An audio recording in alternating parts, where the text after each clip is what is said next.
All right, welcome everybody. Welcome to From Zero to Claude Code in 90 minutes, targeted 2 PMs. And oh my goodness, I'm looking at the counter increase with the number of participants. We were looking at the signups for this Maven course. It was amazing, which tells me one thing. A lot of you out there are interested in learning by building. So, really excited for today. Hopefully, you'll come out of it with not just the mindset and the tools, but also just real experience building and getting hands-on as well. I've been in product management for a couple of decades, and this era is something new. It's one thing to be able to do, I guess, back in my day, PM mocks or to just try to get things done. But nowadays, you can actually build, which is amazing. Okay. So today we're going to get hands-on. And I wanted to highlight as a part of this is part of a broader curriculum to be able to learn how to build and how to think in the era of AI. So if you're interested, you can also dive deeper into the AI product management certification. We'll put a link on the chat if you're interested in learning more. Okay. In the meantime, let's dive in. I am excited to introduce our resident expert, Carl Bellotti. Carl, wave hello, and everybody, if you can wave, do a high five emoji if you're not on camera, something to give a hello. Uh, Carl is the creator of Claude Code for PMs. This is where, if you haven't played with this tool already, it's one of the only courses where you can learn Claude Code in Claude Code. It's really fun. It feels hands-on. He's also the founder of the Fullstack PM. This is the #1 community for PM builders with the Fullstack PM. Highly recommend all of you sign up to the newsletter. And he's a former product lead at Redfin, Goodfix, and he'll ship stuff used by millions, whether big companies or startups. So really excited to have him here today. Carl, to start you off, I'm curious, what prompted you to start the Full Stack PM? Hello, everyone. It is great to be here. It's crazy how many people have signed up, and I keep seeing the participants increasing. So this is very exciting. Yeah, so last year, kind of early in the year, when vibe coding sort of became a new term and started to become really popular, I downloaded Cursor and I started playing with it. And I couldn't believe that it was then possible to actually build stuff, like actually build and fully deploy and just actually finally be able to do so many of the things that I'd been wanting to do so long as a PM. And so I just really went deep into it. And I realized that while there's a lot of AI PM content out there, there isn't a lot of stuff that's really specifically about the building. A lot of it is about like the news or kind of the industry. And so I started the Full Stack PM to be sort of the place where if you really want to be hands-on and using the tools directly, this is kind of your spot to just really focus on the actual building and implementation using all these amazing new tools. And so today, what we're going to cover, I took the title of the session pretty seriously. So we're going to go from zero, if you have just downloaded Claude Code for the first time, all the way up to being pretty good at using Claude Code. I'm going to show you lots of tips and tricks for how you can become a much more advanced user. I'll leave you with a way that you can use Claude Code to build out your own product management system, and that's something that I'll talk about as we go through how you can build out all your own workflows in Claude Code. And today we are going to build an actual prototype. And what I'll show you is how can you use AI as a thinking partner so that instead of just saying, hey, go build this thing, it will actually interview you and ask you tons of questions so that the thing that ends up getting built is exactly what you wanted. And you can use AI as a thinking partner. So rather than having it kind of just do the thing for you, you're actively involved in that process. And your overall work is just much higher quality. And I think that that's really kind of what being an AI PM is it's not just having AI do the work, it's learning how to use AI to be your tool to do the work much better than you could and much faster than you could without it. So a lot to cover today, but I think it'll be really fun. And the last thing I'll note is once we get started, this is going to be fully interactive. So everything that I'm doing on my computer, I'll have some files for you to download and you can follow along and do everything exactly the same on your computer. All right, so let's get building. And I do want to highlight if you have questions during the session, as you can see, oh my goodness, we're getting to 920 participants, so rising as we speak. Please submit and vote for questions on Slido. We'll send the link out on the chat just to be able to streamline. It's kind of hard with the mute and the logistics and everything. So if you have questions during the session, please post on Slido. We'll get to as many as we can. Otherwise, we'll also follow up offline and share afterwards. Okay? Carl, on to you. All right. Okay, so I'm going to go ahead and share my screen here. And let me kind of just introduce home base for us today. So I have built kind of like a small little website that has all of the information that we have as we go that you can use to follow along. So I'm going to post this link in the chat. But it's fullstackpm.com/0to-pro. So go to that site.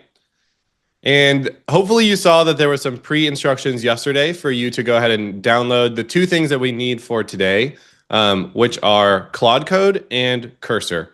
You might be a bit confused. This is a Claude Code session, so why are we using Cursor?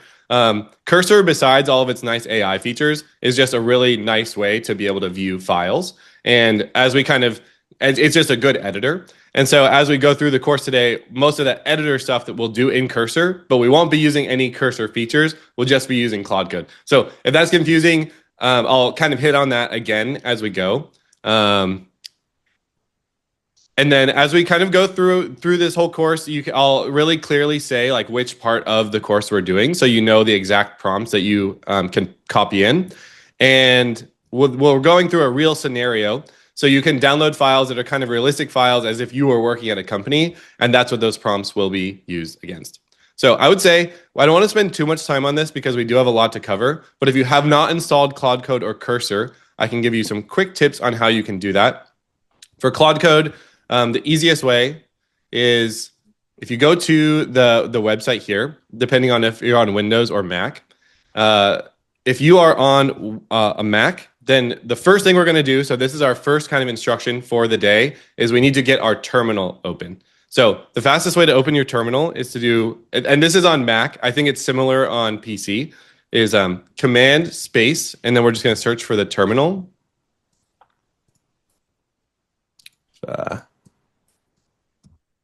Sorry, I have a pop-up. One sec. One second. Technical difficulties. My computer is not letting me type.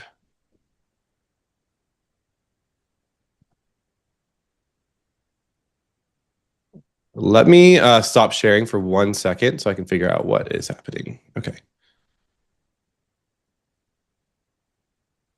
Okay, we'll try that again.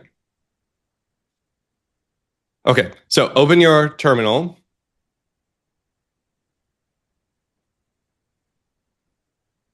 Something is happening with the screen share. Okay, well, 1 second. We'll go ahead and I think I actually have a terminal open, luckily. Okay, so open your terminal, and then the main thing that you're going to do is you'll just enter this command that we have on that Anthropic has on their website. So I would say if you are not able to if this doesn't work on your first shot, then that is okay. It should work where you copy this and then you'll paste it into your terminal. And as soon as you paste it into your terminal and hit enter, it will try to install Claude Code. I will say this usually works. It doesn't always work. So if you're having any issues, then the whole session today, you can follow along. It will all be recorded, and you can easily kind of catch up later. And on Windows, the app that you're going to open is called PowerShell, and it's the similar command with this one, the second one. You'll copy that into your PowerShell app and then hit enter. This is the scariest kind of thing that we'll have to do ever with Claude Code. Once you get it installed, it's much simpler. So if you don't already have it installed and you didn't see those emails that went out before the session, I would say don't worry about it too much. You'll be able to follow along. I'm going to share everything on my screen as we go. Okay, and the other thing that I would say is good to do is throughout this whole lesson, I'll introduce the scenario here. So you are a new PM at a company called Faculty Products.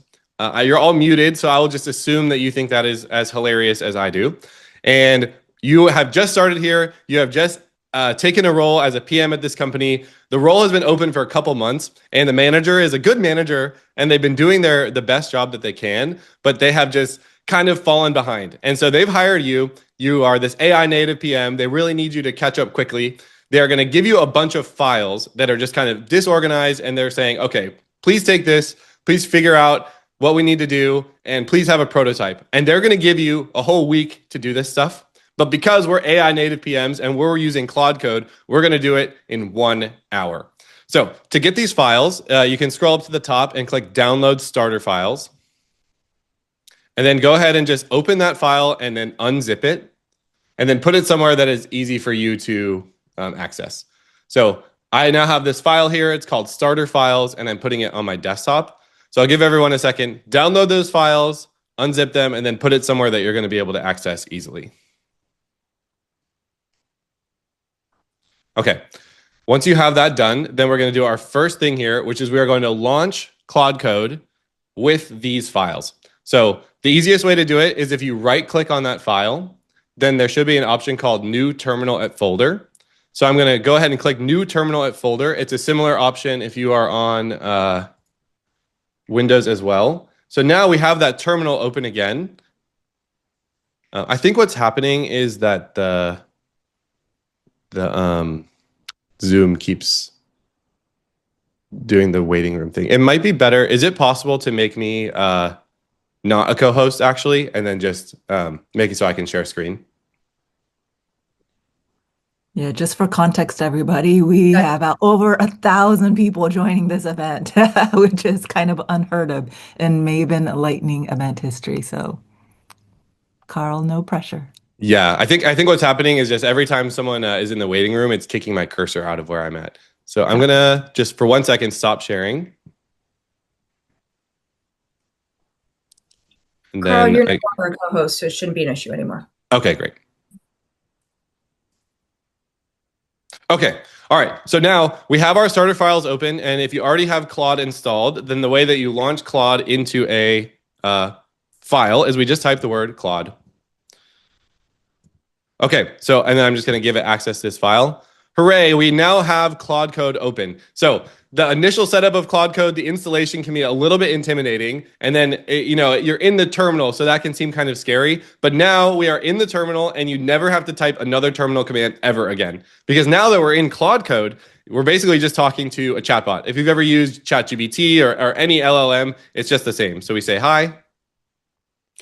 And then some nice stuff, it's architecting, and it says hello.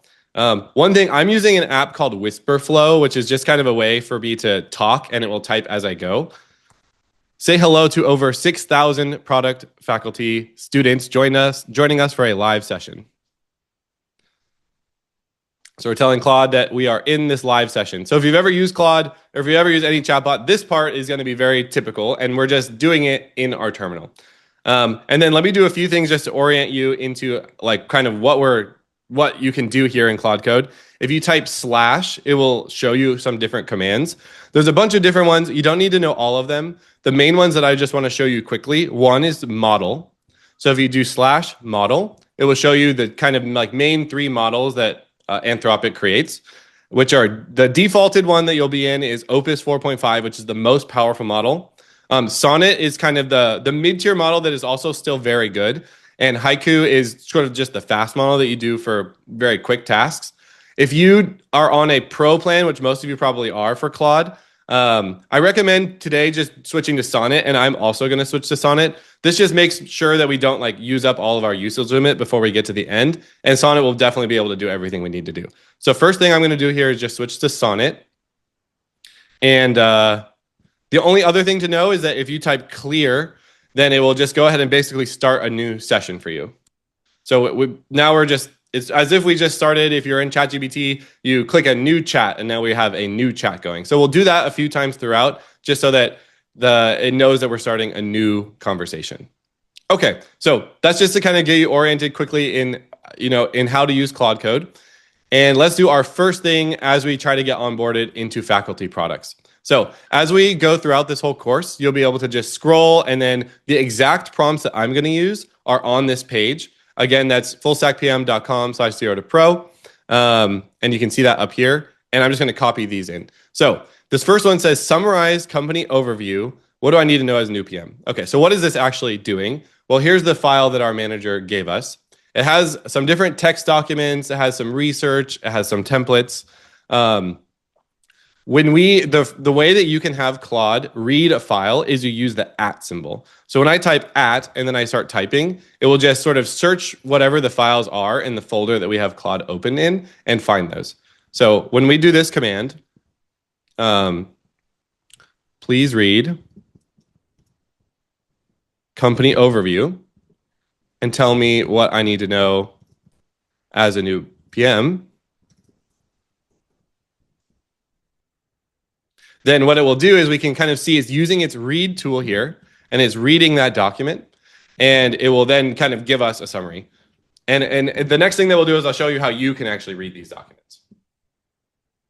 Okay, so it's reading, it's manifesting. That's one kind of like nice, delightful thing about Claude Code. It has all these little funny words. Okay, so it's telling us that what is this company that we have just signed up for? So we work for Faculty Products. So if you've ever, if you go to a university, the people who work at a university are faculty members.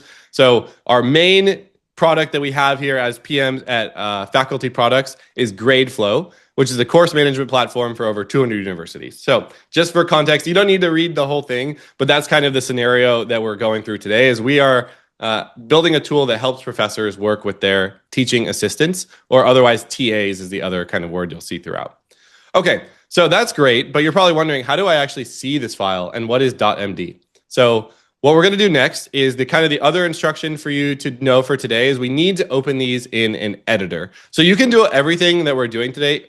You could literally do all of these commands just in this terminal, but you won't be able to see or really work with any of the files that we're talking about. So we need to open them in an editor.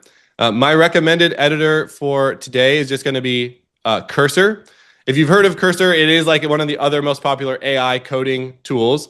We're not going to use any of the AI tools in Cursor. We're just going to use the editor, and I'll show you exactly what that looks like. So I'm going to go ahead and open Cursor.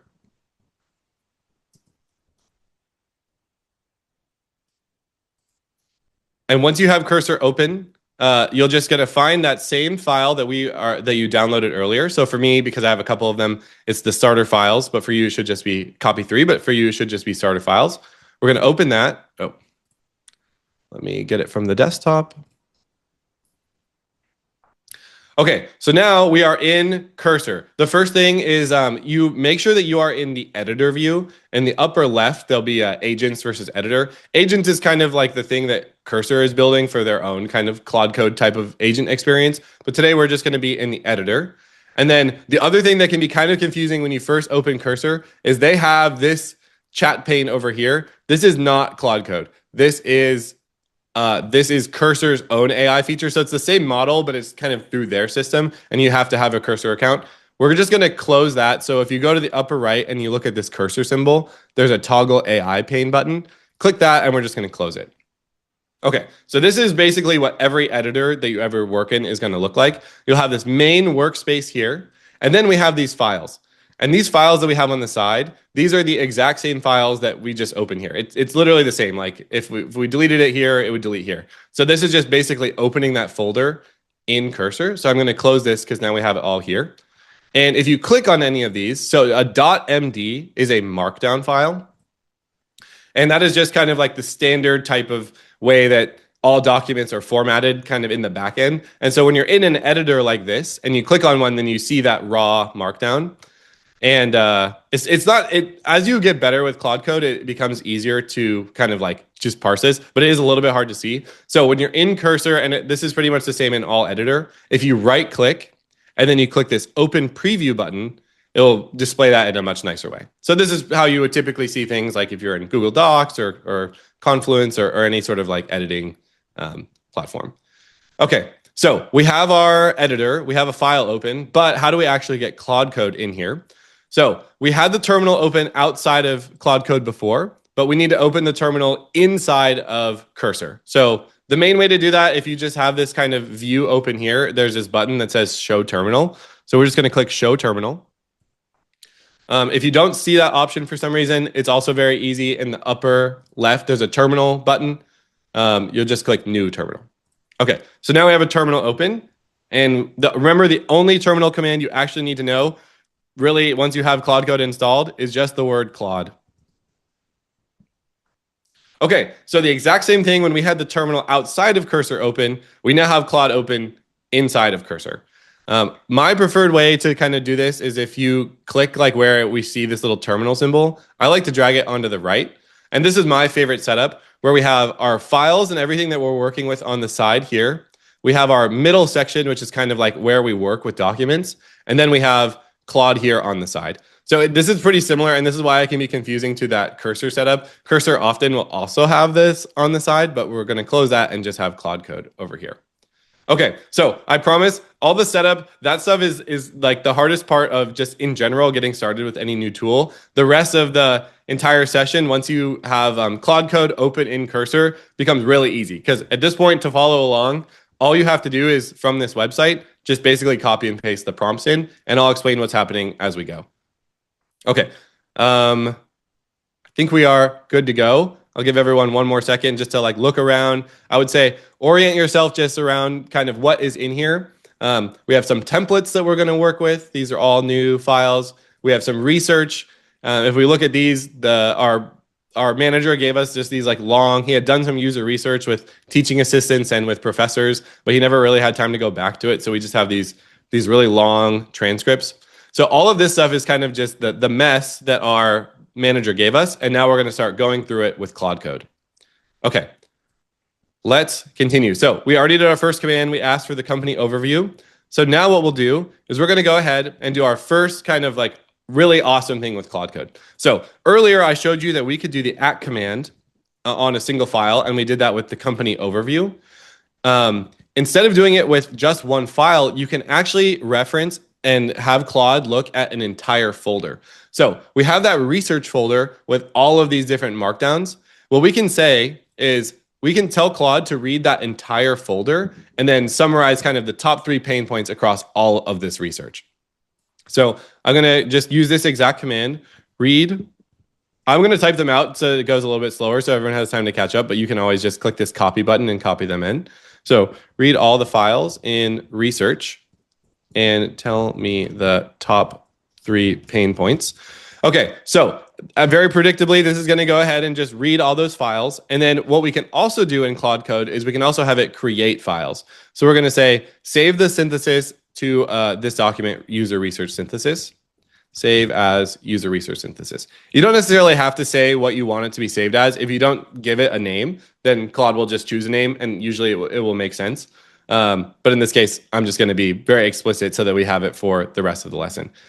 All right, so what is happening here? We see that Claude is doing stuff. It is reading all of these files all at the same time. If you think about what this would take to do if you were in like chatgpt.com, for example, then you would have to have all these transcripts as different files or like one big file, copy and paste that in or drag all those files in. And then what's interesting about the way that Claude is doing this here is it is not just kind of having one huge context window and just looking at all of these at the same time. What Claude has actually done here is it has spun up a bunch of like sub agents of itself. So this is kind of like one area where you hear that Claude is agentic or Claude Code is agentic, is it is like basically using a tool to read all of these individually instead of doing it all at once, and then it will put it all together. So Claude is very smart just at kind of knowing how to use itself to be smart. So the main Claude has made a bunch of sub instances of itself to read all of these, and we see that it's made itself a little to-do list here. So it's reading all 12 interview files from the research directory, and then it's going to analyze and identify the top 3 pain points, and then it will create the user research synthesis and findings. So what's really cool is that Claude will really is very good at making a plan and then kind of knowing itself if it has done that plan, and then actually kind of like executing against it. And that's one of the things that makes Claude just so good at actually following instructions, is that it's very good at making its own plans. Okay. Right. Real quick, for everyone, I think we're getting some pings that the screen is a little bit hard to see. Oh. You can either zoom in. Let me make things bigger. Multiple terminals here. You can also zoom in on that particular window screen to be able to see it more clearly. Yes, thank you for the note. Okay, I made everything way bigger. Okay. Maybe that might be a bit too big. Oh, Okay. I see lots of heart emojis. Thank you. Okay. Yes. Thank you. I appreciate letting me know. I'm not monitoring the chat too much, so if there's anything like that, please feel free to just go ahead and let me know. Okay. So recapping quickly, we saw all these little read things that it launched, and then it will go ahead and use its write tool. And then after you do this, it'll ask you, is it allowed to make this change? So that's another thing that kind of like keeps it from doing like too much stuff that you don't want it to do. Here, I'm going to go ahead and just say yes, allow all edits. If you wanted to be more careful, you could do one at a time, but it's kind of nice to just give it a little bit more power. We're in a really safe folder here, so I'm just going to go ahead and say yes, allow all edits. All right, so now we have this new folder file that was just created, and I'll go ahead and right-click, open preview so we can see it better. So now we have this nice document with kind of like all of the things that we just asked for. So it has the top 3 pain points, and then just because it's helpful for the overall story, the main 3 are that there's lack of visibility in the grading. So different teaching assistants are grading with totally different like barometers. They're not very well calibrated against each other. So students always want to be in the TAs who are grading more easily. There's no early warning system. So if TAs are starting to fall behind, there's no way for the professor to know. And there's not enough training support. So TAs aren't getting trained enough. So we just started this company. There's all this research that's just been sitting around. And right away, we are able to see some of the top 3 pain points from that research. Okay, and then what we just saw is we saw Claude was able to read an entire folder and then also create a new file for us.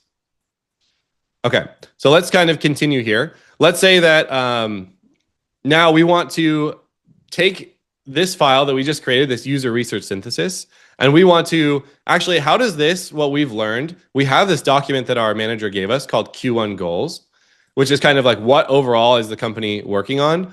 Are the goals that the company has actually aligned with the research that we just did? So what I'm going to do here is I'm going to clear, so we start a new chat. So that just restarts us. And then I'm going to say, based on Q1 goals, so that document, and this other document that we just created, write a summary of what I've learned. Summary of what I've learned, and then we'll call it Learning Summary MD. So this is kind of like, okay, we're going to tell our manager, I've reviewed the research, I've looked at our goals, and here's where I think we're at.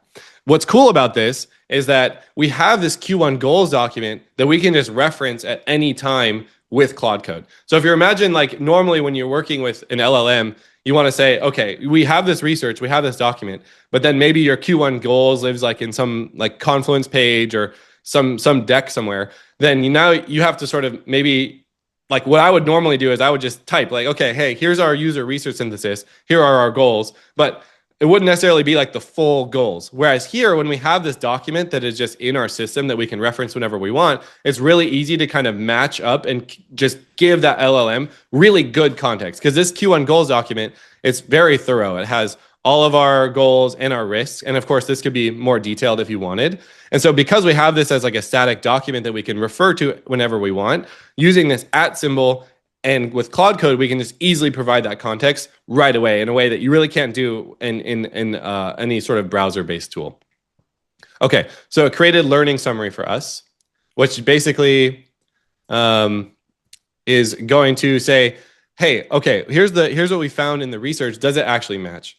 And what we're finding here is that certain things that we want to do in our goals are very well aligned, but certain things that we want to do are actually not very well aligned. Like one of our major goals, if we look in Q1 goals, is to build an AI feedback assistant.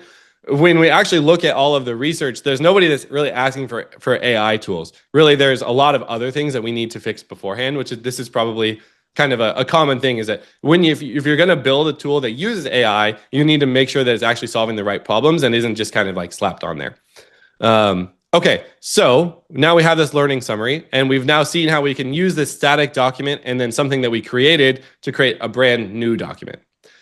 Okay, so moving on to the next step.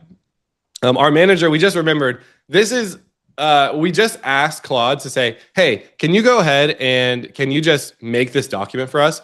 and we didn't really tell it how we wanted the document to be made. And so Claude, it has like an idea of how these documents should be created, and it's a good writer on its own. But this might not be at all the format that we actually want, and maybe within these sections, it doesn't actually have the things that we need. So it's decided that it should add like how validated are these things. We didn't ask for that. Claude just kind of decided that was something that it should do.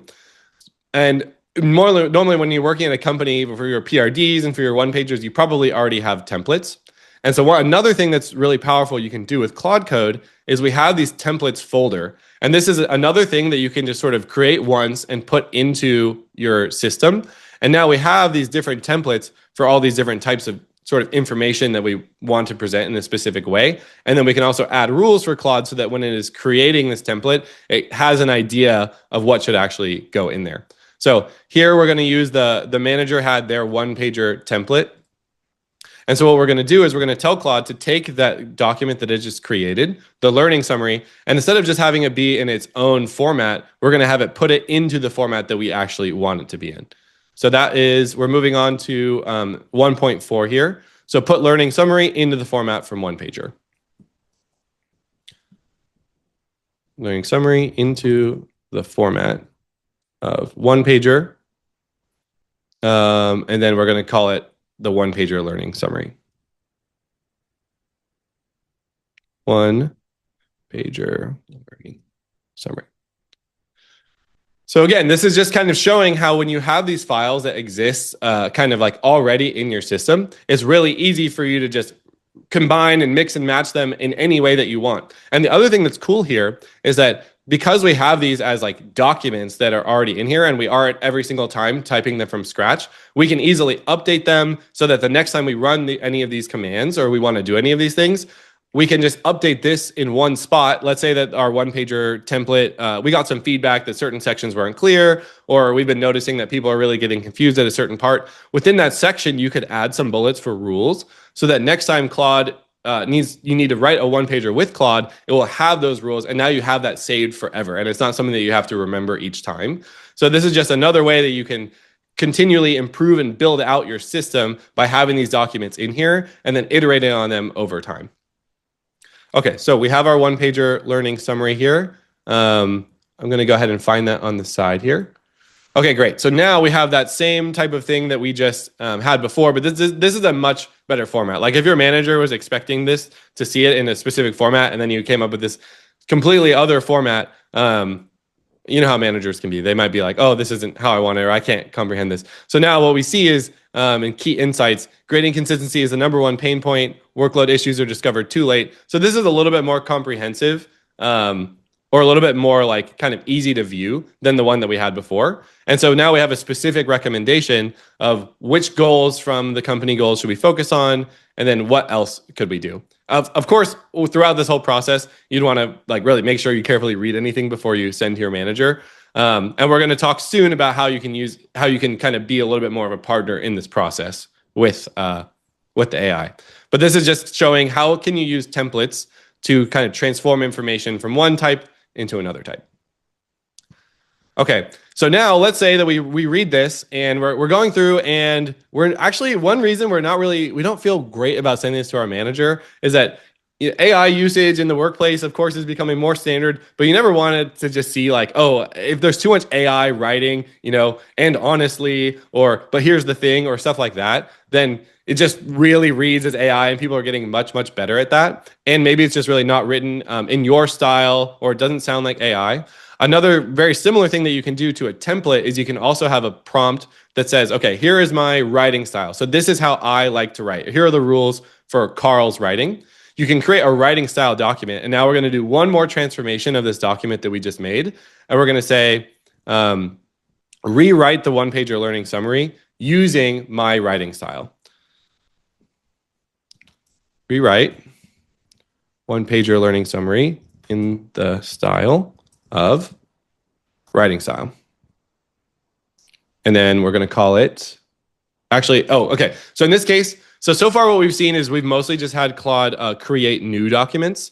here, what we're actually doing is we're having it edit a document, and which is another thing, of course, that you can do with Claude. So we're saying, go into the document that you just made, this one-pager learning summary, which we like the format better, but actually update it so that it is following the rules of writing style. So what we can see over here is it's kind of showing us like the exact changes that it's making. So we can see just some small things. It'll give us a summary at the end of all the changes that it made, but really what it's doing is it's making it sound, in this case, more like my writing style.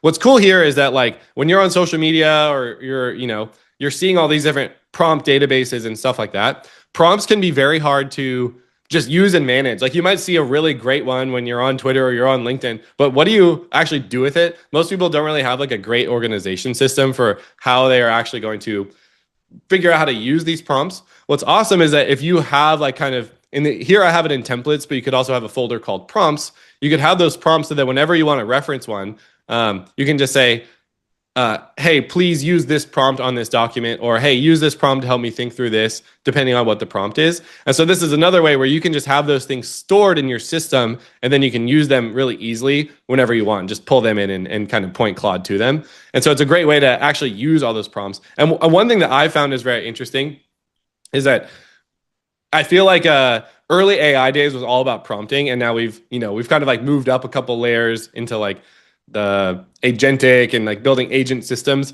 But what still really matters is writing good prompts. Like I'm still very amazed when I use like one of those like really big prompts, because I think a lot of times I'll just kind of like raw ask the LLM to do something and the output seems good. But if you have really good prompts that are very detailed, you can actually get much, much better outputs. And so this is just another way where you can work with AI a lot more effectively by storing those prompts. Okay, so now we have our kind of final version of this document here.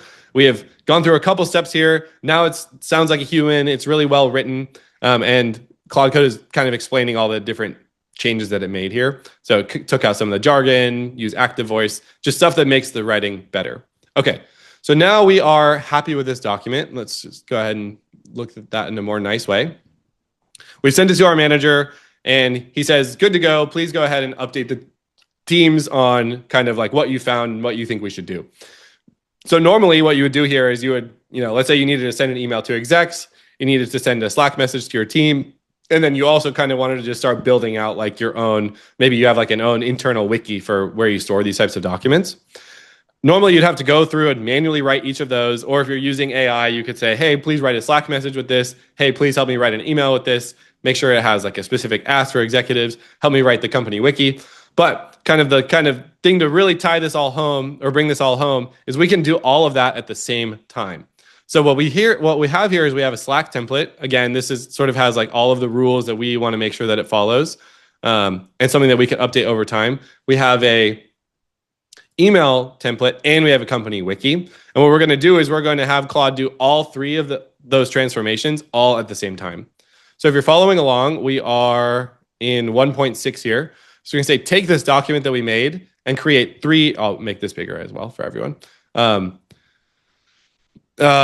Take this document that we made and then transform it into all three ways, all at the same time. So take one-pager learning summary and put it into these formats. And then pro tip here, if you hit Control Enter, you can make, one thing I actually meant to show earlier. So if you ever make a mistake, so right now what I just realized is I hit enter too early. And so Claude just started. You can always interrupt Claude and just stop it, because sometimes it can be a bit slow. If you hit the escape key, that will stop it from working. And then another kind of good tip to know here is if you hit escape twice, then you can rewind. And this lets you go back to any point like in that conversation that you've had, so that if you don't like what it just did, if you put a prompt that was actually not the right prompt and you want to go back and try again, you can hit escape twice and then scroll back. Or if you realize that it did something that you like, it really did not follow your instructions and it edited a document in a way that you don't like, you can hit, you can rewind back to that one. And then you have this option to restore code and conversation. Of course, here code really just means the file. That would actually undo whatever it just did and just put you back to where you were before. So another thing that is pretty hard to do in maybe most browser LLMs can do this, but this is just a nice way to like know how to use Claude Code, is you can always go back or you can always interrupt it as it goes. So for me, I'm not going to rewrite anything. I'm just going to go back and restore this. Okay, so so if you do Shift Enter, so my computer's being a bit weird. Normally, if you do Control, sorry, it's actually on a Mac. It's Option Enter will make a new line. So we're gonna have it put it into these three formats of the company wiki. Nope, that's the wrong one. The email summary and the Slack update. So Claude is getting context on what all of these things are, and then it's going to take this document that, again, we've taken a couple steps to get it to this point where we really like it. We like the writing. Our manager has approved it. And now we can do all of this at once. And just to really hammer this point home, and because I'm going to reference this a couple different times, is that all of these things, they just live in our system here. So every time we want to do this, it's really easy for us to refer back to it. And then again, if we got feedback or if we see the actual output isn't what we actually want, maybe for these key points, we have like more specific rules that we want Claude to follow, or for the one-line summary, we have like specific instructions on how we want that to be written. You can just update the summary document or the summary template, so that any time in the future that you're working with Claude Code, you can just point to that thing and it will do it in a much better way. And these can have a lot of rules in them so that the output is just much closer to what you actually want. And so it's a way that you can go from just having the LLM just trusting it to do what you want, which sometimes works, but oftentimes you end up having to edit a lot, to getting first pass outputs that are much closer to what you are actually hoping for. Okay, so to kind of round this section out, we now have our three versions. We have our Slack update, which we could then edit and send to our teams. We have our stakeholder update, which is the other format and has kind of like this own format, the timeline, resource, all that stuff. And then we have our like overall wiki here that we would post onto our internal wiki. Okay, so this is really, we're kind of getting through like most of the main types of things that you can do just with files in Claude. And one thing that's good to know is that there's all these other fancy Claude features, and we'll talk about some of them today. There's slash commands, and there's skills, and there's all these other things that you'll see when you're learning about Claude Code. Ultimately, everything is it's really just a markdown file with text. So all those rules, all the skills, all they are just these types of markdown files that just have rules in them that are different ways for Claude to basically see those rules and then do something with them. So this stuff, and we've done a bunch of different examples here, really is the core of what Claude Code can do for non-technical uses. It's just a really great way to have these files and combine and mix and match them in all these different ways. And what's really awesome is kind of going into 1.7 here, is what we just did is we had a full like set of steps that we just did. We started with our research, and then we synthesized it into a document, and then we put it into a one-pager, and then we put it into our writing style, and then we had this sort of final transformation where we put it out into all these different formats.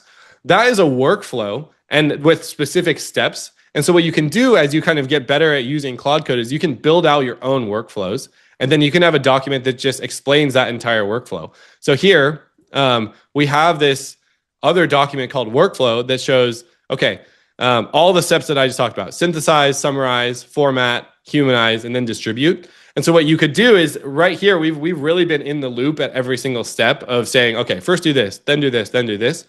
But you can build out these workflows where let's say next time you had research and you wanted to go through this whole process, you could just say, hey, Claude, run this workflow, which is onboarding to update, on this research folder. And then instead of us having to be there and do every single step, it will actually just use all the different parts of our system to just execute across all those steps. And this is just very useful for like any type of thing where you have multiple steps. You can create another sort of like workflow document that has all those rules, and Claude will go through, and as it reads it, you don't have to have all of those files. Like we have we have all those files in here that we've used throughout, like the different templates and things like that. And then if you update that template, then when you run the workflow the next time, it will use the updated one. So it's like, this is where it kind of starts to feel a little bit engineering, where yes, we are just working with documents, but we can actually kind of be very systematic around how we do it. And it's not code, but it is kind of like a systems thinking around how should Claude Code use all these files and how can we set it up so that next time it can do all of it much more quickly. So of course there is like a kind of a setup here that takes some time to get all these documents in here the first time. But once you have it and you're building out your system, that initial investment that you make really pays itself off quickly for basically all future tasks that you have to do if you're ever doing the same thing, again. Okay, so we are officially ready to move on to our next part of the session, where we're going to go ahead and we're going to actually take all of our learnings that we've now distributed across the company. And our manager had asked for a prototype by the end of the week, but we're going to go ahead and we're going to make a pretty good prototype that solves the problems that we found in the user research right now in just a few steps. But instead of just saying, hey, Claude, here is the user research, can you make something that solves this problem? Then who knows what output you're going to get. You're totally not involved in that process. I'll show you how can we actually work with Claude Code to go through this process and really have it think with us. And I'll show you some really cool tools here. So the next one that we're going to use is this awesome tool called Ask User Questions. So here's what we're going to do. I'm going to go ahead and clear. And now we're starting we're kind of back to the beginning of a new Claude session here. We are going to go ahead and say, based on the user research synthesis that we did and our Q1 goals, create a one-page requirements doc for our TA workload tracker. So if you remember kind of some of the earlier issues that we discovered was that it was really hard for professors to have any kind of overview into like how their teaching assistants were grading, and they're grading really inconsistently. What we're going to do is we're going to build something that helps view all that work. But what we're going to do here, and the cool thing that we haven't seen yet, is we're going to have Claude use this really cool tool called Ask User Questions that will actually interview us about what it needs to know to write these requirements. So this one's a bit long, so I'm just going to go ahead and copy and then paste it in, and you can do the same. So now what it will do is it will look at that user research that we did earlier and then our Q1 goals, and it's going to help us write a new requirements that we can use to prototype. But again, we've given it like really not enough information here at all to actually write that. So what it's going to do is it's going to think through, okay, what do I need to know? What is important? Like, who is the user? What are the kind of main requirements? Like right here, it's asking who is the primary user. I'm going to go ahead and just do this quickly. If you want to follow along after, once I submit all my answers, it will take a second to do the requirements. If you're following along, you can do whatever answers you want here as well. But again, what's happened here is it's basically giving us like options, which is nice. So instead of just having it ask, it's kind of making suggestions about what the options or answers could be. And oftentimes these are pretty good. And then if you don't want to actually accept any of these, you can always just type like, oh, these are actually all wrong. It's for students as well, for example, is something we could put. So I'm just going to go ahead and make some selections here. In addition to sort of like giving you a couple options, having you select one, it will also sometimes give you like multiple selection. So this is just like a really amazing like UI for this type of experience. Okay, so I'm not paying super close attention to exactly what I'm doing here, but all of these requirements now are going to be going into that final requirements document. Okay, and then so it asks us some questions, but it's still thinking. It's like, okay, now I've asked those questions, but I still have more questions around like all the different things. What level of detail? How should we handle the current stigma around issues? So this is something from the research where students don't really, TAs have a hard time asking for help. So what is a way that we can make it easier for TAs? So it's actually giving us some like nice options here. Okay. I think it might ask one more round of questions, or it might be happy with where it's at now.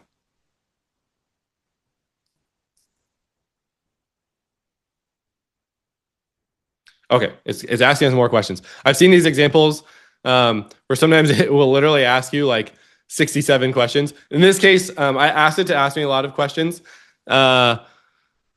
It's good. It's good. Like the AI asking you questions is actually exactly what you want because it gives you just so much more control over the output. Anything that it doesn't ask, it's making an assumption, and you can't always trust the AI to make good assumptions. And I think that when people like are having trouble working with AI, or they feel like everything that they create, they end up having to edit all of it, so it doesn't actually save them any time. It's usually because the assumptions and things that AI has done where the person wasn't involved. And so using this ask user questions tool gets you really like in the loop so that you are actually like directly involved in all that stuff. So it is still working here. And it's kind of summarized like what is the final thing that we decided to end up building here. So workload dashboard, early warning alerts, an anonymous I need help button. Professors can outreach proactively, and then it'll give us estimated hours. So these are things that, you know, in the real world, you probably would want to read them more, and you'd have some ideas from your designer and those conversations to sort of like how to actually do this. But again, it kind of ends up getting put into this really nice requirements document. Okay, but we are still not ready to say, hey, go build this, because oftentimes when you are creating these types of documents, and what we're going to look at next really applies to any type of document that you're making, you may really want to you make sure that you're getting some other perspectives. So in the real world, you're a product manager, you write your PRD, and then, you know, you send it out and you get feedback from a bunch of different people. And it's pretty possible that there are just like types of questions, like maybe there's requirements that you didn't really fully think through, or there's parts of the user experience that designers are going to care about more, or there's executives at your company that are going to be really caring about like what exactly is the timeline and what exactly is the impact here, which are all things that, you know, you can try to think through, but it can often be helpful to kind of get a second pass or another look at anything that you're creating before you actually kind of go and build it. And so I'll show you another nice technique here is in our templates folder, we have a couple different personas. So there we have a busy executive, we have a skeptical engineer, and we have a UX designer. And so these are basically like files that say, how does this type of person think about these types of problems? So we have our busy executive, it kind of has created a persona for her, each one of these. And what we can do is we can say, please review the requirements that we just made from all these perspectives. And what this will do is it will kind of, and you know, if you're working in a company and you know that there's certain types of questions, you could even model these after like real people at your actual company and the types of questions that they ask. This helps you catch those types of questions and figure out how to think through them before you're ever actually giving it to a human. So this is like just another good way to really involve AI in the process, is to actually help it review your document from a bunch of different angles. So that is our 1.9 prompt here. So we're going to say, please review the requirements document that we just made from these three perspectives, and then create a new document for that. Okay, so it's reviewing it, and then it knows that it has these files in the system. One thing that Claude is really good at doing is, so I didn't, since I just copied it from here and pasted it, it didn't have like the full file path to each of these. So when it first tried to read them, it had an error. But Claude is like pretty good at fixing itself, which is one of the most awesome things about Claude Code, is that you can give it a task, and if it gets stuck, it will think. So it's like, okay, well, that wasn't the exact right path, but maybe these stars just kind of mean like, it's somewhere in the name of the file is the word engineer. Let me see if that helps me find it. And then it was able to find them. So just kind of another sort of example of how Claude Code in this system is just very smart and can kind of keep going forward on its own. Okay, so it's thinking, it's osmosising, and it is going to go ahead and help us get this document from the perspective of all these people. And then what we'll do next is we'll use the Ask User Questions tool again to help us process that feedback. And I'll show you a couple other ways that if you have a long document that you need to kind of like think through or work with Claude, I'll show you a couple of other tips as well. Okay, how are we doing? How's everybody feeling? I know there is a lot that we are covering, and I am really trying to get us to the end of this session and feel like a pro. Anything in the chat to cover, Jennifer? Oh, I see lots of emojis. It is a lot to cover. So I'll preface this with one, we will be sending the recording out by the end of the week, so don't worry. And then two, we're also, for some of the questions I've been resolving on the side. So we'll also be sharing out links, docs, so you can follow along. Cool. Awesome. Okay, perfect timing. We now have our kind of big consolidated document here, rec review TA dash. One thing I'll also say is at the very end of the session, right now, all these files are just kind of like going into the side here. So it's getting harder and harder to find them. There are some good ways that you can actually set up your system so that things are going in like project folders and stuff like that. And that's the last thing we'll review. Okay, so we have all of these things that have just come through. We have our engineering review. What are their major concerns? So they're worried that the calculation is underspecified, which is probably fair. In the document, it just says based on historical time per assignment, but this doesn't explain where does the average come from. So again, this is an example of where we actually kind of maybe, use AI and we put this and it makes sense to us, but when we actually get another perspective on it, it's not as clear. So this is just a really good way to make sure that your requirements and everything is like really well thought through. So again, we have a long document here. In the real world, you would probably want to actually read through it. The main way that we're going to go through is we're going to go ahead and say ask user questions tool to help us review this. One thing that I like to do, another way, if you have one of these types of documents and you have like a lot of stuff that you want to address, is you can actually just go into the document. And we haven't actually really like edited documents directly in this session, but of course you can always just like edit anything directly here that you want. But what we can do is you can also just choose some kind of like character combination. I like using these double brackets and say, you can just give feedback. Like, let's skip these. Or for example, like these are really important. Really important. What do you think?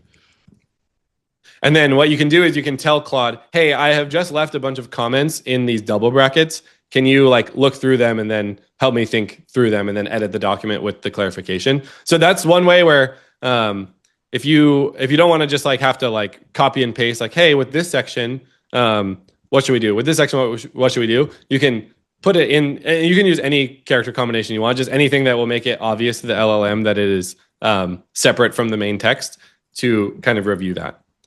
Okay, but we're not going to actually do that for now. What we're going to do is we're just going to do this last prompt. We're going to say, use your ask user questions tool to help me walk through the feedback. So what this will do is it will do the same kind of UI that we saw before when it was asking us questions about the requirements, but instead it will do that with this. So the ask user questions tool is relatively new. I think it came out maybe like a month ago, but it is amazing. Like it is one of the just like coolest LLM features I think I've seen in really bringing you into the process. And so I'm giving us another example just to show you another way that you can use it. I personally use it a lot. Almost at any point when you're like, there's lots of different creative ways to use it. Like, okay, I finished this document. What are some areas that like I might not have considered? Use your ask user research, use your ask user questions tool.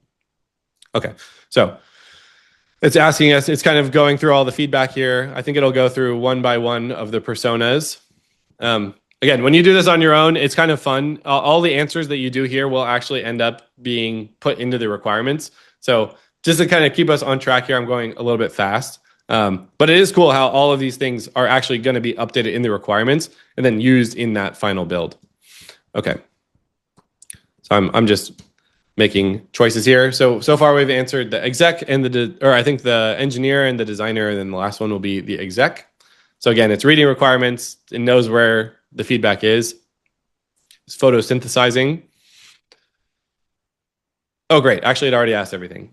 All right. So now it's also updating the version of the document. And yeah, we will now have these like really nice requirements that is just so much better. Like we had that initial research and maybe we had our ideas of our own of like the initial requirements, but now we have this requirements document where it asked us like 15 questions. We had it reviewed from a bunch of perspectives. We answered like another 10 questions. So by the time we get to this final requirements document, it's actually quite good. And there's still one more step we're going to do to make it really good before we actually move on to the final prototyping step.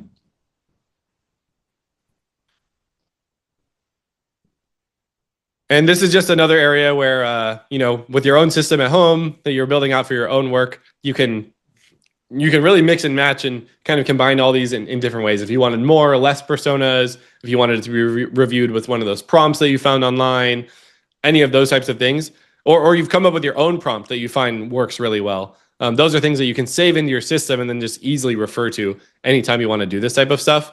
And the best way to do it is really just working in the tool will teach you like what's working and what's not. And you really quickly, like once you start doing this, you kind of get to the point where using Claude, like, or any LLM outside of Claude Code feels just it feels terrible because there's all this information you want to be able to give it, but you can't. It feels like it's like this total stranger. Whereas when you have the Claude Code with your own setup, it almost feels like an actual coworker. And that's kind of where we're kind of see recently. I always thought it was very interesting that Anthropic came out with their new tool, and I always thought that they were going to call. So there's Claude Code, and then Anthropic just came out with Claude Cowork, which is kind of like a less technical version that can do some of this stuff. I would say it's definitely not as powerful. If you want to like really be able to do most of this stuff, you couldn't do it in Claude Cowork. I always thought they were going to call it Claude Agent because I knew that product would come at some point. But Cowork, I think, is maybe even a better name because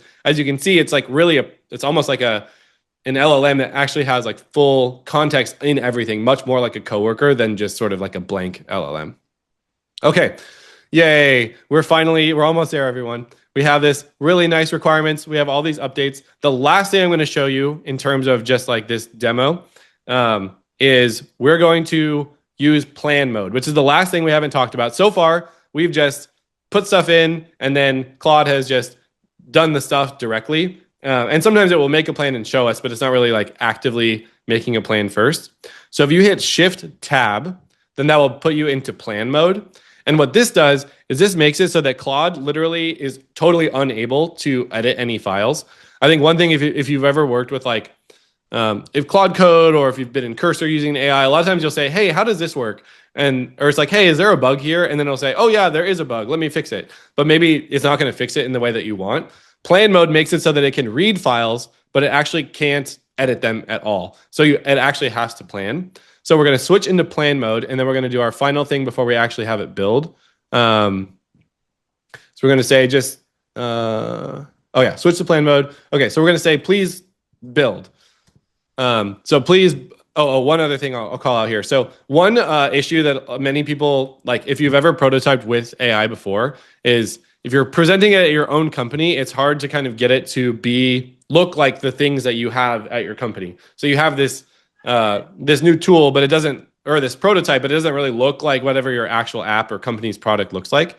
One way that you can kind of help solve that is you can create like a brand guidelines that walks through like what are all the colors at this company, what's the typography, what is like, how does the scale work? And this is something where usually if you just like show Claude whatever your brand is, or most companies will actually have brand guidelines like of how things are built.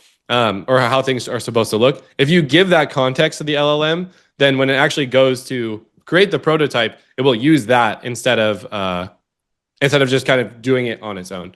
Okay, so I had interrupted it here, so let's go back. And again, we're in plan mode. And so what it is doing here is it is looking at the brand guidelines, it's looking at the requirements, and it is going to go ahead and create a plan for us before it actually does any implementation. And what's nice here is that this will let us see a check, like kind of a list of what its plan is to build this before we start. So we can look and say, okay, actually, like I don't want that requirement, or make sure that you output it as this type of file, or you actually do need to make sure you use, make sure it's mobile optimized, for example. And then one other thing that I did to make this prototype just kind of like work really nicely, and for most prototyping, this is totally fine, is I said, just basically make it a web app. Use HTML, use CSS, and then JavaScript so that I can actually click around. It would probably do that on its own, but it's good just to call it out to know like that it will work in your browser. All right, so then it's reviewed everything, it understands the design, it understands the implementation, and now it's come up with a final plan. Here is Claude's plan. So prototype, overview, and this is something where you would read it, and then if it looks good, it's long, which is good because we've been through a couple of steps here. You can say, yes, that looks good, or if there's something that looks wrong, this is very much like the Ask User Questions tool. You can say, like what you want it to be different. So here I'm just going to go ahead and say yes, and then accept edits. And in a few minutes, we will have a nice prototype for faculty products. One kind of, we'll get to the questions very soon here. One thing that is really awesome, and you'll see this a lot when you really start to work with Claude Code. So now we have these like five steps, and then it will test it. Well, what do we do? You know, it's kind of like a funny amount of time. It's like, okay, we probably have like 5 or 10 minutes while Claude is working on this session. What should we do? Well, if you want, you can always just make a new terminal. And again, we're down in this new terminal, and we can just start Claude again. So now we have this other Claude session that's running, and it's doing the thing that we want. But now we have another Claude, and we can like say hello. And this Claude can be doing completely other stuff. So sometimes this is like a really nice way to multi-Claude, or you can be very productive if you. I would personally say it's very, very, very hard to manage.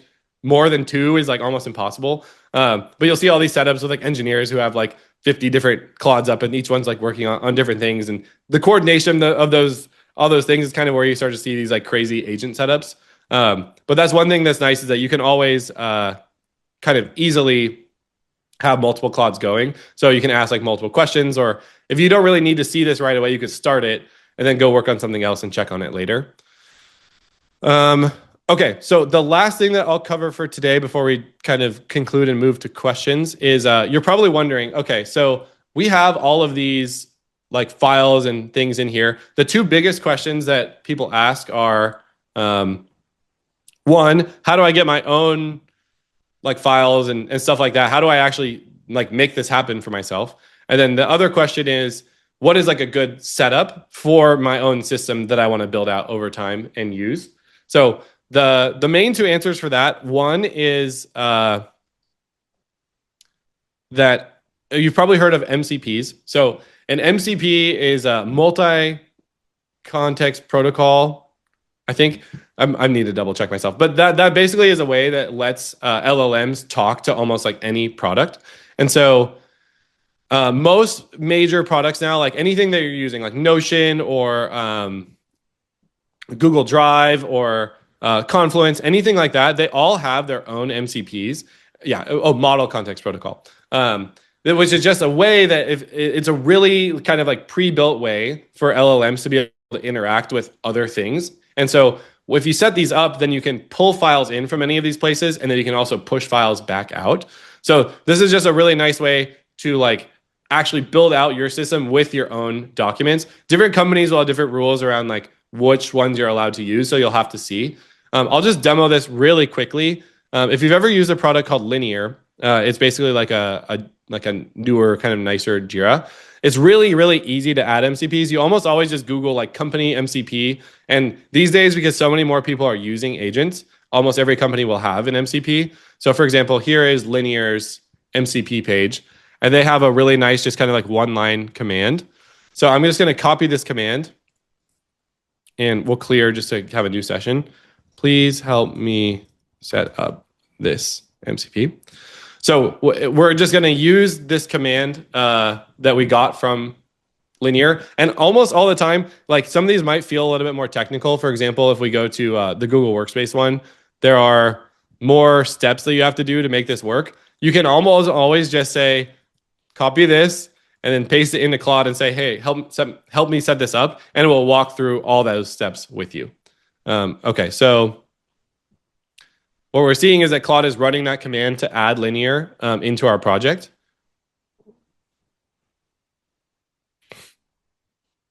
Just making sure it works. Okay, it's now connected. Let me see. Sometimes you have to restart. Yeah, so usually when you add an MCP, you have to restart. I'll show you another pro move here is you can type exit to leave. And then we're going to start Claude again.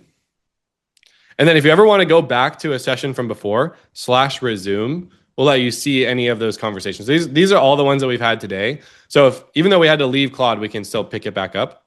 So now when we do /MCP, we see Linear is connected here. And so now what I'll show you something really cool, because this will kind of like take us out of just being in our own kind of system here and show you what does it look like if we actually push this stuff out. So I'm going to say, please create a new project in Linear and create tickets for all of these requirements. And we'll come back to that in a second. So what I've done is I basically, we have all these requirements. Let's say that instead of having Claude build it, you wanted to like make tickets for your engineers to build it. It's now going to use that MCP. to create this thing. So it's going to do that. Okay, so right now we are multi-clotting a little bit to kind of get us to the end here. So back to our prototype. So I'm going to go ahead and move this up here. Back to our prototype, it is finished, and let's see how it turned out. It also was able to just automatically open that into our system. Okay, so again, we didn't like super thoroughly look at those requirements from earlier, but what we can see here is we have like a pretty nice dashboard, and it actually basically works. And of course, we aren't connected to a backend or anything here, but we do have something that is like a pretty nice prototype. We can sort it by different things, sort by status. We're seeing these options. One of the things was that TAs don't have any way for like to get help. So as a professor, we can click this button and it will actually kind of give us an option. It's telling us what would happen in a real app. And we have this TA viewed. So this is what TAs see is like they can keep track of their own work. They have this button that says, I need help, that they can send to the professor.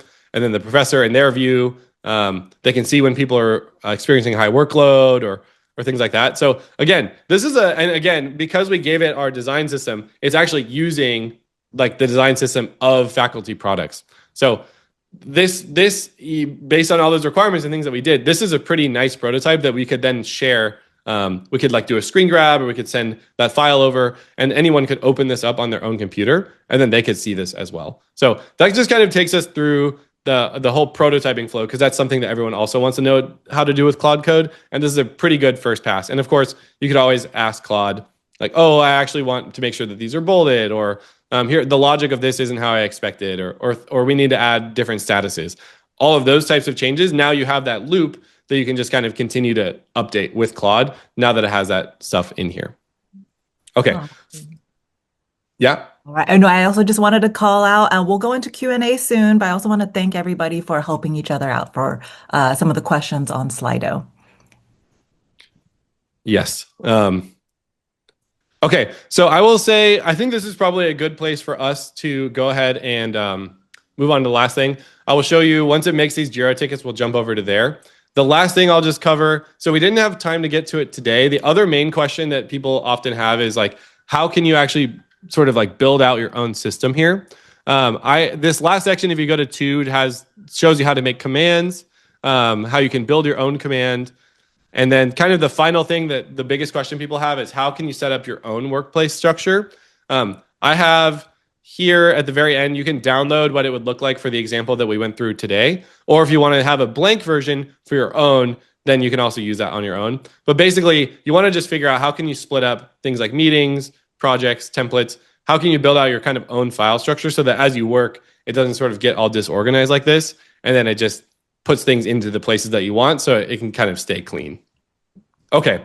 I think that basically takes us through everything. If this finishes, we'll jump over to that. But that was a lot. We covered a lot. If you're able to do everything that we just covered on your own in Claude Code, then you are officially one of the top AI users of all product managers, because you're still really way ahead of the curve. And this is just a ton of examples of how you can use Claude Code to combine all this stuff together.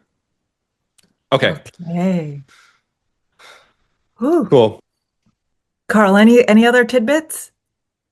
No, I think, well, if the linear thing finishes in time, then I'll go ahead and share that. But otherwise, that kind of takes us through all the main stuff I wanted to cover for us today. Okay, I seeing lots of heart emojis. Everybody, usually I recommend folks can follow the recording at 2x speed. In this case, if you want, you can also pause the recording as you go to follow along step by step. We've also sent out the website with instructions. Maya, if you can project for a bit before we get into Q&A. We know there's a bunch of questions in Q&A. We'll tackle as many as we can. Been trying to answer them offline. I wanted to highlight, as Carl said, this is a lot. And so this is also part of a broader curriculum with the AI Product Management Certification. It is the top highest rated Maven course with over 10,000 AI PMs. And what's great about this is it's a combination of content, learning the principles. What is AI? How do I build it? How do I think about it? As well as context. Different group activities. We have executives, we have experts coming in to share, as well as an opportunity to really build something real with the capstone project.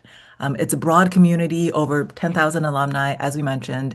And with Carl, we are sharing a special promo code. So if you'd like to enroll, the promo code is Carl P500. If you're interested or you want to at least write it down, you get $500 off. Sale ends Sunday, January 25th.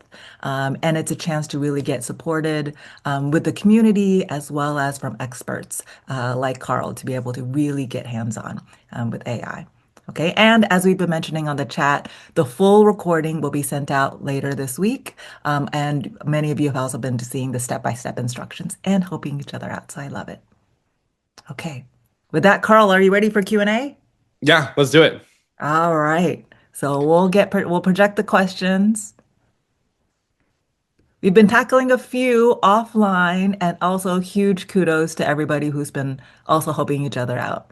We're all learning together, so it's great. Folks can help each other. First question, and these are all anonymous. Why do you use Claude Code at all when you can do all of this in Cursor? Just wondering the benefits of having Claude Code and, in addition, Cursor. Cursor could do all of this using the Claude Code models, or you can use other models. Yeah, this is a really good question. It's a very common question. So I would say there's a couple reasons. One is, so I use Cursor a lot for development. And Cursor is it's much more optimized specifically for coding. And so like in the back end, there's like a bunch of like indexing and things like that. So even though it's the same models, what Claude Code and what Cursor are, what they're called is they're called harnesses. Cursor as a harness is much more optimized for code. So I found that just like with writing outputs, it doesn't tend to be as good as Claude Code, which is a bit more general. And the other thing I would say is that I really do think that Claude Code is better at handling like much longer tasks. So you can usually give the same thing to Cursor, but Cursor, like after a certain number of kind of like steps, will often kind of stop itself or will kind of go off the rails. Whereas with Claude Code, the harness is just really, really nicely designed where it can like really like it helps the LLM figure out how to solve its own problem so it can keep going forward. And then I would say that Claude Code is really just like kind of ahead of all the other companies in terms of their harness. Ends up being basically copied by the others. So you just get nice features like plan mode. That was in Claude Code first. Ask user questions. I don't think any other model has yet. Maybe Cursor has, but Claude Code tends to just be kind of like at the forefront of this. And so that's why I find myself using it all the time. Although I will say I actually also do use Cursor for development. So the last thing is that it kind of just depends. Like different people have different tools that they have available at their company. So I do have a Cursor course, and I think Cursor is amazing, and you can do a lot of this. But Claude Code is just my preferred for those reasons. Oh, one more thing is that Cursor actually can end up being very expensive because you buy the $20 per month Pro plan on Cursor, but then you'll hit that limit pretty fast, and then you're paying for use. And so it's very easy for Cursor, even though it seems cheaper, to end up being like very expensive especially if you're doing development. Whereas Claude Code for the $20 a month on the Pro plan, it'll just reset those limits like every couple hours if you hit them. And so you get a lot more usage with Claude Code for the amount of money than you do with Cursor. That's a good point. Okay, next question. All of my docs are in cloud, Google Drive, for example. How do I reference a folder in Google Drive or Dropbox? Or do all the files have to be local? Yeah, great question. So in order to do the stuff that we were talking about here today, yeah, you do need the files to be local. What you can do though is if you set up the MCP where Claude Code can talk to those files, what it will do is it will pull those into your local system. And then when you make updates, it will push them back out. So you're kind of like, you're not really working directly with them in Google Drive. You're working with them on your computer, and then it can push them back out to Google Drive. Specifically with Dropbox and Google Drive, the other thing that you can do is if you download the desktop app, so if you download like Google Drive for the desktop, then you can actually do all these exact things that we just showed, where you can open up Claude in your Google Drive folder from your desktop, and then you can reference files that way. Same with Dropbox. So that's a way that you can keep it synced and then also keep it local. Next question. When releasing production level software, how are you handling security audits, scalability constraints, and QA automated bug fixing? Any thoughts on that? Yeah, Yeah, it's a great question. So I would say that for me, I have everything that I've like built, anything that you see that I built, like my fullstackpm.com or Claude Code for PMs or all of those things. Those are all made with Claude Code. They don't have like a super high level of sophistication, like maybe like a company's sort of production level software. You can, for security audits, that's something that's like pretty solved. Like that is something where if you find like a good checklist, it's really not like a hard thing to do. So if you tell Claude to do it, and with like, if you kind of have a good stack and you set up your stack well, where you're probably going to be using, if you're less technical, then you want to choose something like Vercel for deployment, because that's like really built for vibe coding. And then you want to use Supabase for your backend. These are like if you use like the common vibe code stack, the tools are really improving a lot for AI to be able to work with those tools and handle a lot of this for you. But it's still good to kind of like specifically check like, okay, for security, please run through this list. For scalability, please run through this. I will say that definitely if you are like completely don't know what's going on, there is some risk there. That's why at companies, I think they're usually still not letting PMs ship stuff to prod. You still need to have some review. So I would say you can do it. You for sure can do it, but you're going to have like a little bit more difficulty if you're not sure what's going on. But the tools are improving all the time. Okay. I love this question. Okay, so if you've actually used Cowork is just not as powerful as Claude Code. I'm honestly a kind of a hater. And I think it's just because I started using Claude Code first, but you cannot do like so much of the stuff that we talked about today, where you cannot reference files. You can create artifacts, but you cannot like edit them in the editor. Like you get the artifact on the side and you can tell Claude to edit them, but you can't actually like click around. It can't it can connect to some MCPs, and I'm sure that will improve. But like, I would say that there's a lot of reasons. Like Cowork is a much weaker version of Claude Code, so it can do some of this. And if you like are really don't want to use the terminal and things like that, then it's definitely an option. But you're just much better off if you can just get over that initial fear of the terminal and just get it to the point where you can type Claude and then it will do everything for you. You're much better off. Okay, next question. Can Claude Code create rich media, images, flowcharts, diagrams, videos? If it can't, can it integrate with other models for this purpose? Yes, great question. So it can create like mermaid diagrams. It can create like one thing that's really awesome is it can create like really nice slides if you tell it to build them in like HTML.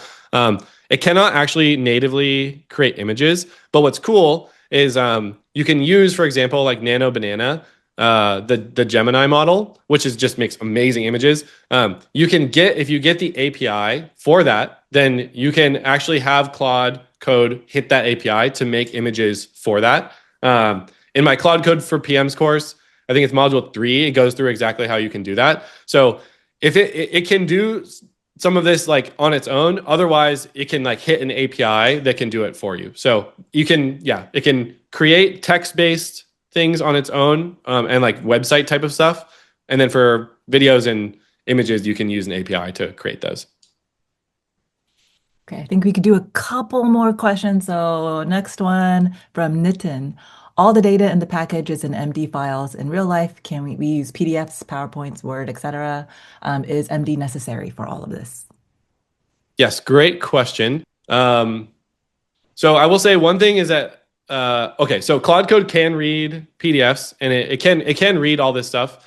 And there is like a skill, which is something that we didn't cover, where it can create these types of documents. It's a little bit slower because each time it kind of has to like extract the information, get it into a format that it can understand, and then put it back out into that format. So like Markdown is kind of just a faster way. But you can, especially with PDFs, it can do those natively, and with the other types of things, it can read them. You just kind of have to have the skill, and it will like take some steps back and forth. Oftentimes what is helpful to do is you kind of have like your working document in your Markdown file. And then when you actually need to like present it, or you need to sort of put it into another format to share, then you'll use the skill to like package it into that. And I also do think that over time, these tools will probably get better at working with those types of files directly. But yeah, it's a good question. Okay, last question. Practical question. Using Claude Code since a few weeks, since it's superb, but both in VS Code and Cursor, those smashed my pro limits super fast every day. Any idea how to not get to the limits? Yes. Let me share my screen really quick. Okay, I think this is our last question anyway, so I'll share my screen. This is a common question. Okay, so one thing that you can do that is cool is if you do slash context, then it will show you like where is all of its context window actually getting taken up. And so certain things like I just turned on this MCP for linear, that's taking up like a lot of tokens. Sometimes you'll just have stuff loaded into Claude that you don't even realize. Like this isn't a lot of tokens, but I have all these plugins. So just check context, and then if there's stuff that's turned on, you can always turn it off. So that is helpful. And then the other thing I will honestly say, it's probably worth it to upgrade. If you're hitting the limits of the $20 a month for the Pro plan like consistently, I personally have they have 3 plans. They have the $20 a month, they have $100 a month for 5x usage, and then they have the $200 a month for 20x usage. I am on the $100 a month plan, and I never hit limits with that. So if you're at the point where you're like consistently hitting those limits, and you can get a sense that it might be worth it, I would say maybe just make the investment because you're getting a lot back for that additional money. And right now, like I think they've done these different like analyses and stuff. And for the amount of LLM usage that you get, Claude Code gives you more than any other tool. So I personally think if you're at that point, maybe just make the investment and see if it feels like it's worth it. All right, everybody, if you've been following along, huge kudos, pat on the back. If not, don't worry. We will send out the full recording. You can do it step by step. There's also multiple links that we will be sending out where you can follow the instructions step by step as well. I do also want to highlight this is part of a broader curriculum of just learning by building. And so the AI product management certification, again, use the code Carl P500 for $500 off. It's the highest rated Maven course for those of you interested in really getting hands-on as well as learning about how to think and build in AI. This is a great course where you'll get the support, you'll get the materials, and you'll get the community. Okay, and we also have a special we'll be announcing soon. We're actually getting additional instructors with folks from Cursor and Anthropic to be joining the next cohort as well as a panel of executives, experts, and residents. So really excited for those of you who really want to learn, but also get the support to learn as well. Okay. Again, all the recordings will be sent out by the end of this week. And meanwhile, thank you to Carl. Everybody give a woohoo, high five emoji. Oh, it was amazing to see you at lightning speed doing it live. So thank you, Carl, for joining us. And to all of you, have a good day. All right. Thank you so much. This was super fun. Thanks for bearing with me, and good luck using Claude Code.